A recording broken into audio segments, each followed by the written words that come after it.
Good morning, students. Today we shall discuss chapter number 3 of history. The name of the chapter is Nationalism in India. Students, as we have discussed already in chapter number 1, nationalism in Europe. Europe में nationalism कैसे spread हुआ, nationalism की feeling कैसे spread हुई, ये हमने पढ़ा. In this chapter we will discuss how nationalism spread in India. Nationalism, as we have already studied, students, spreads when people begin to believe that they are all part of the same nation. Nationalism अक्सर कब spread होता है? जब लोग ये विश्वास करना शुरू कर देते हैं कि वो सभी लोग एक राष्ट्र का हिस्सा हैं and are bounded together by a sense of belongingness, और कहीं ना कहीं वो आपस में जुड़े रहते हैं अ फीलिंग ऑफ वननेस, मतलब एक साथ जुड़े रहते हैं कि वो सब लोग एक हैं. Nationalism in India was a result of struggles such as satyagraha, civil disobedience, non cooperation movement etcetera. Nationalism Bharat में किन संघर्ष की वजह से परिणाम में मिला? वो स्ट्रगल्स कौन कौन से हैं? जैसे कि satyagraha, civil disobedience, non cooperation movement,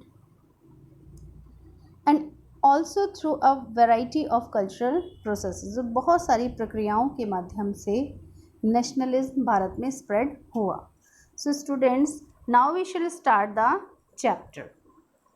As you have seen, modern nationalism in Europe came to be associated with the formation of nation states. जैसा कि आप सबने देखा कि यूरोप में आधुनिक नेशनलिज्म कैसे स्प्रेड हुआ, कैसे इकट्ठा हुआ, एसोसिएट हुआ, संगठित हुआ with the formation of nation states. Nationalism nation states की फॉर्मेशन की वजह से एसोसिएट हुआ. It also meant a change in people's understanding of who they were. और इसका कहीं ना कहीं सीधे सीधे क्या मतलब है कि लोगों की ये सोच कि वो क्या थे and what defined their identity and sense of belongingness, उनकी पहचान क्या थी और वो किस जगह से संबंधित थे, ये सारी चीज़ें कहीं ना कहीं ये जो परिवर्तन लोगों में आए थे जस्ट बिकॉज ऑफ नेशनलिज्म आए थे. New symbols and icons, new songs and ideas forged new links and redefined the boundaries of communities. नए नए सिम्बल्स, नए नए प्रतीक, नए नए आइकन्स आप जानते हैं स्क्रीन पर देखते हैं, छोटे छोटे आइकन्स होते हैं आपके फ़ोन में, लाइक दैट, है ना, सिम्बल्स कहीं ना कहीं. New symbols, new songs and ideas, नए नए विचार, फोर्स्ड न्यू लिंक्स, जिससे कि लोग जुड़े, उन्हें नए नए माध्यम मिले, and redefining the boundaries of communities, और कहीं ना कहीं जो समुदाय के लोग थे उन्हें अपनी सीमाओं का पता चला. इन मोस्ट कंट्रीज़, बहुत सारे देशों में तो the making of this new national identity was a long process. वहाँ पर तो नेशनल आइडेंटिटी, जो राष्ट्रीय पहचान है, उसको बनाने में एक बहुत लंबी प्रक्रिया रही. How did this consciousness emerge in India? Now we shall discuss कि इस तरह की जो चेतना है, इस तरह की जो फीलिंग ऑफ वननेस है या feeling of love towards nation है, ये भारत में लोगों में कैसे अराइज हुई, कैसे यहाँ पर नेशनलिज्म का उदय हुआ, वो हम इस चैप्टर में पढ़ेंगे.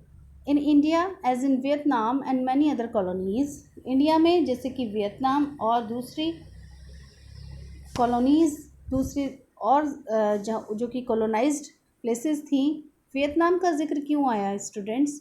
वियतनाम का जिक्र इसलिए आया क्योंकि इस बुक में जो आपका सेकंड चैप्टर है वो अब जो कि आपके सिलेबस का पार्ट नहीं है. The name of that chapter is the nationalist movement in Indo China. That is your second chapter. May be बहुत सारे स्टूडेंट्स की बुक में ये चैप्टर होगा, but that is not a part of your syllabus. That's why we are not discussing this chapter. तो उस chapter में Vietnam का जिक्र था, तो ये कह रहे हैं कि वियतनाम की तरह भारत में एंड मैनी अदर कॉलोनीज़ और दूसरी कॉलोनीज़ में the growth of modern nationalism is intimately connected to the anti colonial movement. Nationalism का जो विकास हुआ, आधुनिक नेशनलिज्म का, है ना, इज़ इंटीमेटली कनेक्टेड, वो सीधे सीधे जुड़ा हुआ था किन से? एंटी कॉलोनियल मूवमेंट से. कोलोनाइजेशन को रेस्ट्रिक्ट करने वाले जो मूवमेंट्स होते हैं वो क्या कहलाते हैं?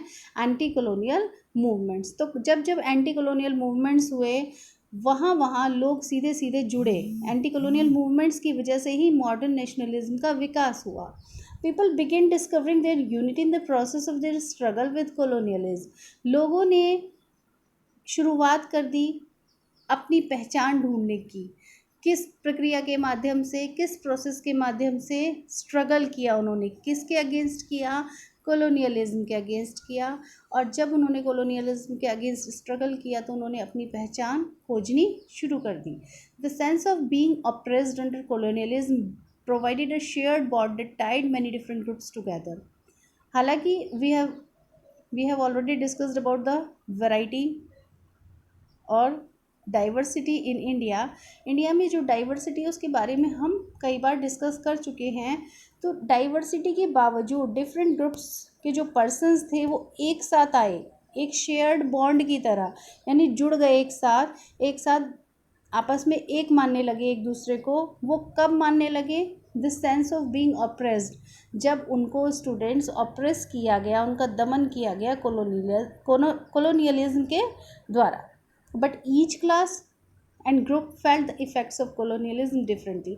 लेकिन प्रत्येक जो वर्ग था, प्रत्येक जो समूह था, उनको कॉलोनियलिज्म का जो प्रभाव था उसको वो लोग अलग अलग तरीके से समझ रहे थे। सबके मोटिव्स अलग थे, सबका सोचना अलग था।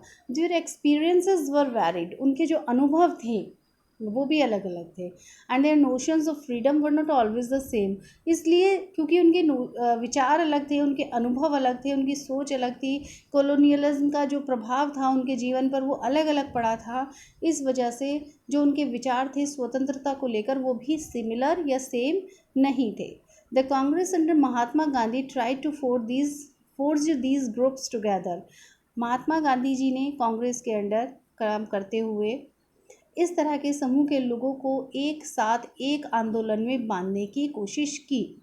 But the unity did not emerge without conflict, लेकिन ये जो एकता थी ये बिना संघर्ष के दिखाई नहीं दी, यानी इसमें भी बहुत ज़्यादा संघर्ष उन्हें करना पड़ा।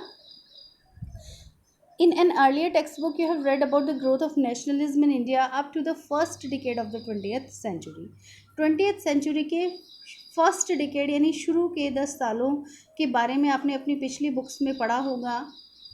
नेशनलिज्म का स्प्रेड कैसे हुआ, कैसे ग्रोथ हुआ नेशनलिज्म का। In this chapter we will pick up the story from the 1920 and study the non cooperation civil disobedience movement.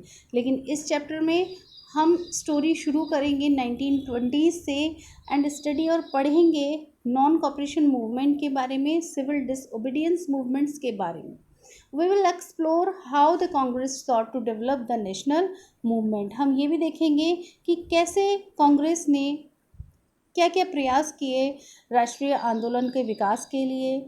How different social groups participated in the movement, कैसे अलग अलग सामाजिक समूहों ने इस तरह के आंदोलन में अपना योगदान दिया। And how nationalism captured the imagination of people, और किस तरीके से नेशनलिज्म ने लोगों के जो इमेजिनेशन थी, कल्पना थी, उसको कैप्चर किया, यानी उसको समझा, उसको जाना और तब जाकर उस पर कुछ कार्य किया। So students, now in my next video we will discuss about the First World War, Khilafat and non-cooperation movement. So wait for the next video.